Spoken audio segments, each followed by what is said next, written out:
ফিলিস্তিনের অধিকৃত পশ্চিম তীরের নাবলুস শহরের দক্ষিণে অবস্থিত তেল গ্রামে একটি মসজিদে অগ্নিসংযোগের ঘটনা ঘটেছে।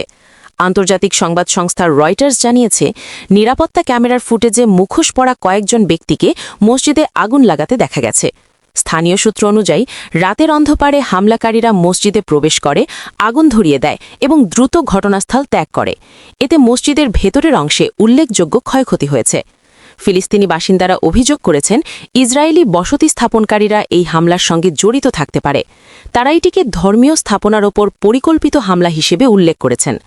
অন্যদিকে ইসরায়েলের নিরাপত্তা বাহিনী জানিয়েছে, ঘটনাটি গুরুত্বের সঙ্গে তদন্ত করা হচ্ছে এবং দোষীদের শনাক্ত করতে অভিযান চালানো হচ্ছে।